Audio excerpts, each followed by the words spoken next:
결혼이라는 게 이다지도 힘든 일인지는 처음 알았습니다. 정말 결혼에 관련된 모든 준비를 다 끝내놓고 결혼식 날짜만 기다리고 있던 상황이었어요. 저도 조만간 따뜻한 5월에 행복한 신부가 되는 줄 알았지요. 앞으로 행복하게 잘 살 일만 남았다고 생각했는데 참 세상은 생각한 것처럼 녹록지만은 않네요. 결혼 예정이던 남자친구와는 연애도 꽤 길게 했고 연애 중반쯤부터는 알게 모르게 서로 결혼하겠구나 하는 생각을 가지고 만났던 것 같아요. 그래서 결혼 이야기가 처음 나왔을 때도 별다른 우여곡절 없이 우리가 결혼하게 된다는 걸 당연하게 생각하기도 했고요. 결혼 준비하던 동안에는커녕 연애하는 동안에도 내 남편 될 사람이 이다지도 효자인지는 알지 못했습니다. 알았다면 결혼도 다시 생각해봤을 테고 이런 일도 겪지 않았을 텐데 싶네요. 그냥 넘어갈 일이 있고 짚고 넘어가야 할 것들이 있는데 그저 말 안 하면 어물쩍 넘어가려나 싶었나 봅니다. 결혼식 날짜까지 다 잡아놓고 아직도 마무리가 안 지어진 게 단 하나 있었는데 그게 신혼집 문제였어요. 남자친구는 중견기업을 다니고 있었고 직종도 요즘 일자리 구하기 좋은 수요가 많은 직장이라서 더 좋은 조건으로 이직의 기회도 열려있는 전망 좋은 사람이었습니다. 연봉도 또래에 비해서 꽤나 높은 편이었고요. 저 같은 경우에는 제 입으로 말하긴 그렇지만 제가 몸담고 있는 업계에서는 나름 소위들 말하는 방구 좀 낀다 하는 사람이에요. 제 자랑하는 것 같아서 쑥스럽지만 제가 대학교에 재학 중인 시절부터 시작한 일이 있는데 그때부터 반응도 좋았고 벌이도 좋았고 해서 아예 이걸 제 생업으로 삼고 하고 있습니다. 재택근무로 할 수 있는 프리랜서 일이고 그래도 이 바닥에서 대학생 때부터 꽤나 오랜 기간 일을 하고 있으니 이제는 제가 일거리를 찾지 않아도 개인적으로 의뢰가 들어오는 경우가 더 많아요.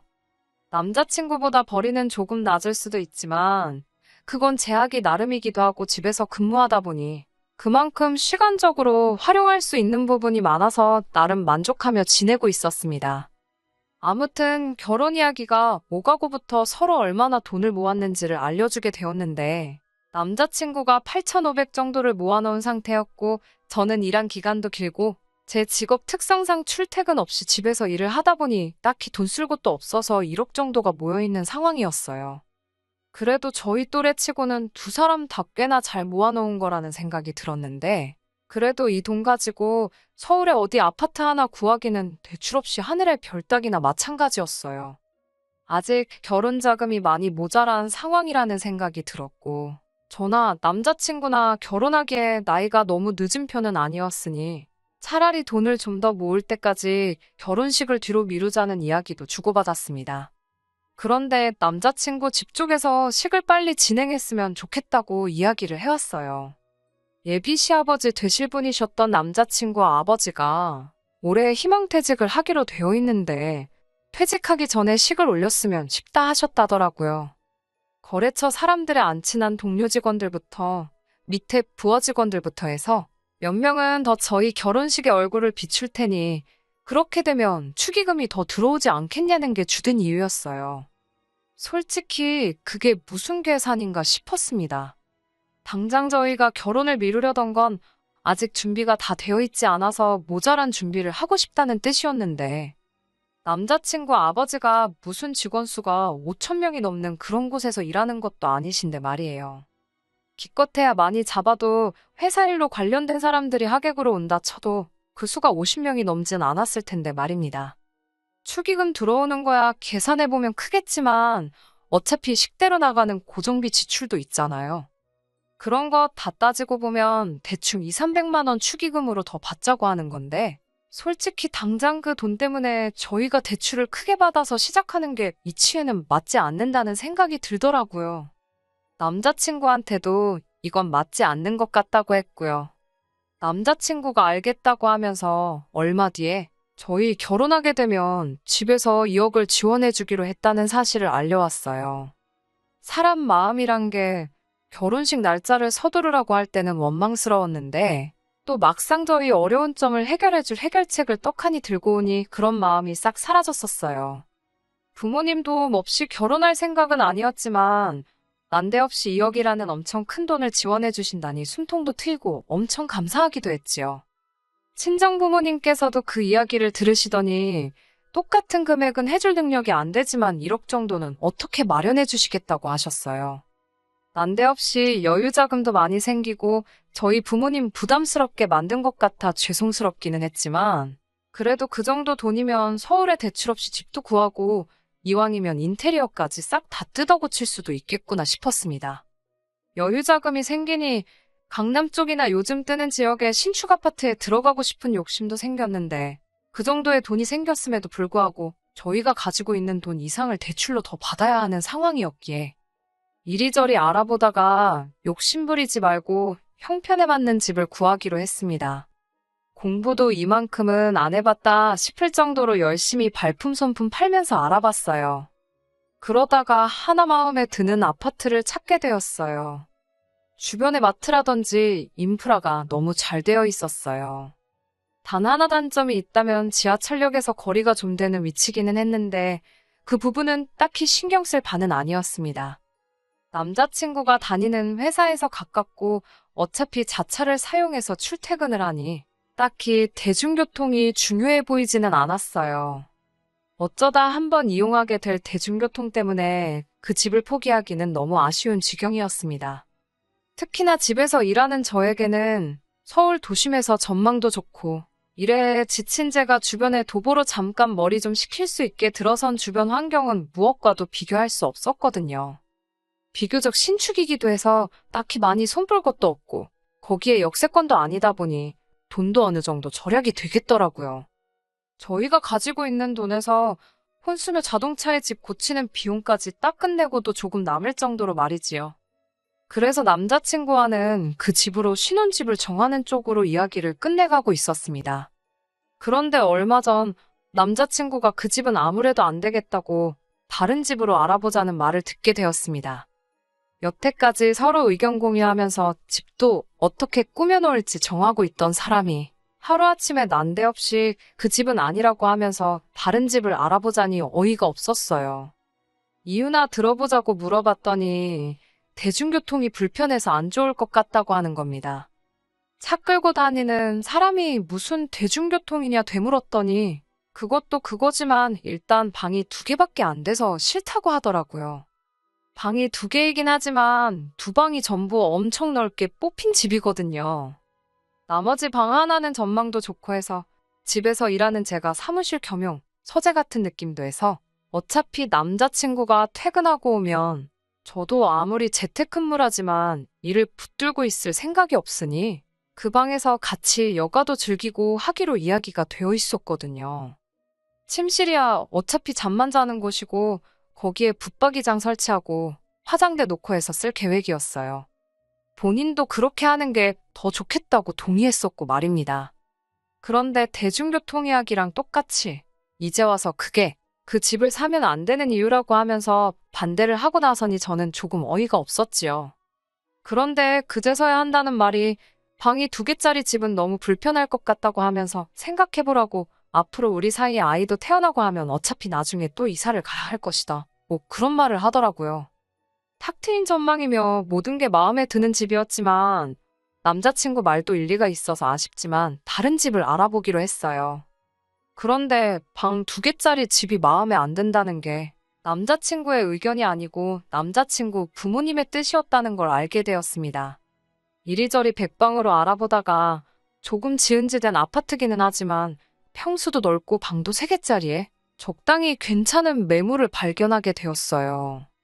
한 가지 문제가 있다면 역시 대중교통편이 살짝 애매하다는 것이었는데 사실 이 부분은 크게 상관할 부분이 아니었습니다. 그런데 이번에도 남자친구가 대중교통을 문제로 걸고 넘어지니 그때부터는 저도 남자친구한테 다른 이유가 있어서 대중교통에 저렇게 집착을 하고 있다는 생각이 들더라고요. 그래서 단도직입적으로 대체 차 끌고 다니면서 대중교통에 그렇게 집착을 하느냐고 대놓고 물어봤어요. 남자친구는 머뭇거리더니 대답을 하지 못하더라고요. 연애하면서도 몇 번 봐서 알고 있었어요.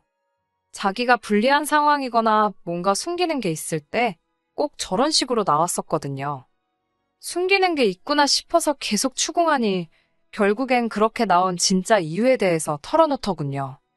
자기는 차를 타고 다니니까 대중교통은 딱히 필요가 없지만 다른 사람들이 불편할 거라고 애매하게 돌려서 말을 하더라고요. 이 집에 나 말고 또 누가 불편할 만한 다른 사람들이냐고. 나는 어차피 집에서 일하기에 대중교통이 크게 필요가 없고 오히려 주변에 도보로 상가가 조성되어 있는 곳이 좋다고 한 거 기억 안 나냐고 했지요. 그러니 남자친구는 이거 말하면 안 되는데 하는 표정으로 결국 모든 진실을 털어놓더군요. 남자친구한테 이제 대학교 졸업반인 남동생이 있어요. 저한테는 시동생 될 사람이고 결혼 이야기 오가면서 남자친구 부모님은 몇 번 뵙지 않았지만 그나마 저희 또래라고 할 수 있는 남자친구 동생은 몇 번 만나봐서 잘 알고 있습니다. 그런데 남자친구 말이 자기 동생이 학교 다니고 그러려면 지하철을 타야 할 텐데 제가 마음에 든다고 하는 집들은 전부 다 지하철 타기 불편한 집들밖에 없지 않느냐며 저보고 그 부분은 양보를 해달라고 하는 거예요. 그 말을 듣는 순간 어이가 없어서 입이 다물어지지 않더라고요. 저보고 양보를 하라는 게 다른 이유도 아니고 시동생이 불편할까봐라는 말도 안 되는 이유였고 애초에 우리 신혼집인데 당신 동생 이야기가 왜 나오느냐 따졌지요. 그러니 그제서야 이젠 다 들켰으니 어쩔 수 없다는 듯한 표정으로 말을 꺼내더군요. 사실은 동생이 졸업하고 취직할 때까지 같이 한 집에 살게 되는 게 지원받기로 한 결혼자금 2억에 대한 조건이었다고요. 그게 무슨 말이나 되는 소리냐고. 그걸 조건으로 냈건 당신 부모님도 그렇고 그걸 좋다고 수락한 뒤에 나한테는 상해 한마디도 없이 숨기고 있던 너도 똑같다고 말했습니다. 그리고 그런 돈이면 받을 생각 없다고 당장 남자친구 어머니께 말씀드리러 가자고 해서 남자친구 집으로 향했지요. 그런데 남자친구 뻔뻔함은 남자친구 어머니에 비하면 세 발의 피조차도 되지 못했습니다. 처음에는 너무나도 당연하다는 듯이 저보고 너 돈 많냐고 물으시면서 돈 없다고 징징댈 땐 언제고 이제 와서 왜 준다는 돈도 안 받고 튕기고 있느냐고 나오더군요. 그러면 애초에 처음부터 저한테 제대로 설명해주지. 남자친구 동생을 덤으로 데려가는 조건을 숨겼느냐 따졌지요. 그러니 남자친구 어머니가 그대로 말을 받아치는 겁니다. 당신들이 저희한테 무슨 갓난쟁이 맡기는 것도 아니고 올해 졸업하는 둘째 통학하기 편하게 방 한 칸만 내달라는 건데 그게 어려운 부탁이냐 하시더군요. 어차피 밥 먹는데 숟가락 하나만 더 놓아주면 되는 거 아니냐고요. 거기에 제가 회사도 안 나가고 집에 있는다고 들었는데 그러면 둘째 뒷바라지도 제가 어머니인 당신보다 더 잘할 수 있겠다는 거예요. 제가 며느리니까 도련님 어려워하면서 밥도 굶기지 않을 테니 자기는 얼마나 마음이 놓이겠냐고 하는데 어이가 없어서 웃음도 안 나오더라고요. 저도 지지 않고 제가 집에서 노는 게 아니고 일을 하는 거라고 뭔가 단단히 착각하시는 것 같다고 한마디 했습니다. 그러니 남자친구 어머니가 한다는 말이 그런다고 제가 점심을 굶을 건 아니지 않냐면서 저보고 뭘 그렇게 비싸게 구냐시대요. 식가족 뒷바라지 하는 거 어차피 며느리가 할 일인데 거기에 돈까지 준다는데 마다할 이유가 뭐가 있냐면서 말입니다. 그 말을 들으니 애초에 결혼자금 지원해주는 거 안 받고 당신 아들하고 둘이서 알콩달콩 잘 살겠다가 아니라 이 결혼 뒤집어버리러 온 거라고 말을 먼저 했어야겠다는 생각이 들더라고요. 누가 제 발로 식모자리에 지원을 하겠냐고. 그리고 남자친구 동생도 제가 몇 번이나 만나봐서 아는데 장담컨대 절대 취직 못할 거라고 한마디 해줬습니다. 까불거리고 부침성 좋은 성격이니 결혼하면 하루 이틀 재워주는 거야 하겠지만 저보고 아예 데리고 살라니요. 2억이라는 금액이 결코 적은 금액은 아니지만 혹덩이 떠넘기고 받아야 하는 돈이라면 제 쪽에서 거절한다고. 그리고 이 결혼도 그냥 없던 일로 하자고 하고 들고 일어났지요. 으름장론 낸 게 아니고 진심이라고 무슨 조건을 걸어와도 저는 더 결혼 생각이 없다고 했어요. 그러니 남자친구 어머니도 같이 언성을 높이면서 나도 너같이 시대가 어려운 줄 모르는 며느리는 받을 생각 없다면서 성질을 내더군요. 차라리 다행이었습니다. 저는 뒤늦게라도 반성해서 제 발목 잡고 늘어질까봐 걱정을 했거든요. 그래도 몇 년을 만나왔는데 헤어지는 건 한순간이더라고요. 그래도 제가 결혼 후에 처할 거를 생각하면 절대 아쉬움이 남거나 하진 않았습니다. 식장 예약해둔 거며 스드메며 전부 다 취소해버렸지요. 위약금이 조금 나와서 일단 제 돈으로 냈는데 생각해보니까 이 결혼이 누구 때문에 파국으로 치달은 건데 위약금을 제 돈으로 해결하나 싶었습니다. 그래서 당장 남자친구한테 전화를 걸었지요. 들어간 비용의 절반은 받아낼 계획이었는데 남자친구가 마침 연락잘 했다고 만나서 꼭 좀 해야 할 이야기가 있다며 한번 보자고 하더라고요. 무슨 이야기인지 궁금해서 그런 건 아니고 어차피 그 돈 받아내려면 직접 만나는 것만큼 좋은 방법이 없다 싶어서 자리에 나갔어요. 그랬더니 남자친구가 꺼내는 말이 참 어이가 없더군요. 엄마가 그러는데 하면서 말을 꺼내더라고요. 잘못했다고 빌면서 나와도 단칼에 잘라버릴 생각을 하고 있었는데 그런 일말에 고민할 가치도 없는 말을 꺼내더라고요. 사실 지원해주기로 했던 그 돈이 전부 대출이었다더라고요. 그런데 파혼을 하게 되면서 더 이상 그 대출금이 필요가 없게 되었잖아요. 그래서 그 돈을 일찍 갚아버리게 되면서 중도성환 수수료가 발생했는데 원금이 워낙에 크다 보니 수수료도 꽤나 나왔다고 합니다. 그런데 지네 엄마가 말하길 파혼의 원인이 저한테 있으니까 저한테 그 돈을 받아오랬다고 하는 겁니다. 저를 보자고 한 게 저한테 사과하려던 것도 아니었고 뭣도 아니었고 끝까지 구질구질한 모습 보여주러 나온 거였던 거예요. 일말에 기대조차 없었지만 이딴 사람들한테 제 돈을 찾으러 온 제가 다 바보 같더라고요. 정말 드라마에서나 보던 거였는데 저도 모르게 제 손이 마시고 있던 커피잔으로 향했고 남자친구 얼굴로 철썩 끼얹어 버렸습니다. 그때를 생각하면 아직도 가슴이 콩닥콩닥 벌벌 떨리네요. 남자친구한테 내가 마시던 게 아이스 커피라서 다행인 줄 알라고 했어요. 뜨거운 커피였어도 똑같이 부어버렸을 거라고요. 잘 생각해보라고. 파혼이 과연 나 때문인지, 너를 포함한 이기적이고 염치 없는 니네 가족들 때문인지요. 애초에 대출받아서 주는 거였으면 올해 희망퇴직하는 너네 아버지가 그 대출을 어떻게 갚았겠냐고. 안 봐도 네가 갚게 될 돈이었다는 게 뻔한 거 아니냐고 했지요. 그 말을 들으니 남자친구도 뭔가 깨달았는지 엄청 복잡해 보이는 표정을 하고 아무 말도 못하고 있더군요. 정신 차리라고. 효자인 척 하기 전에 네가 부모님한테 이용당하고 있다는 것도 좀 깨달으라고 했습니다. 동생 뒷바라지 해주고 인심 써주는 듯 돈도 척척 내주지만 결국엔 그 빚은 다 너가 갚게 될 거 아니겠냐고요. 어차피 나랑은 두 번 다시 볼 사이가 아니지만 그간 만나온 시간과 정이 있으니 충고 한마디만 해주겠다고 했어요. 너네 가족 끊어내지 않으면 앞으로 미래는 없을 거라고요. 그 잘난 네 가족애랑 효심 때문에 너는 평생 나를 놓치게 된 걸 후회하게 될 거라고 말해주고 자리에서 일어났습니다. 그리고 결혼식 관련해서 들어간 위약금에 대해서는 정확하게 절반 저한테 보내주지 않으면 그 돈보다 더 큰 비용이 드는 한이 있더라도 법대로 처리할 거라고 했습니다. 같이 예약했으니 구상권을 청구할 수 있다고. 그러니 어디 내뺄 생각 하지 말고 3일 시간 줄 테니까 그 돈부터 보내라고 하고 자리에서 나왔습니다. 이렇게 파혼한 지금에는 가끔씩 후회가 들 때도 있어요. 오래 만난 남자친구와 헤어지게 되어서 결혼 목전까지 가서 뒤집어 엎게 되어서 후회가 드는 게 아닙니다. 제가 아무래도 일찍부터 일을 시작했고 그 일이 회사에 나가 사회생활 하면서 하는 게 아니라 집에서 하는 일이다 보니 사회생활 경험이 너무 부족해 사람 보는 눈이 없었던 부분에 대해서요.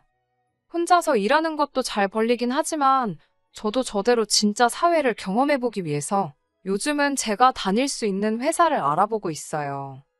파혼은 파혼대로 하게 되었지만 그 부분은 후회가 남지 않습니다. 오히려 내 돈 내고 부모님 없는 돈까지 끌어와서 시댁 식구들 뒷바라지 해주는 식모살이를 하러 제 발로 들어갈 뻔한 걸 말았으니 말이에요.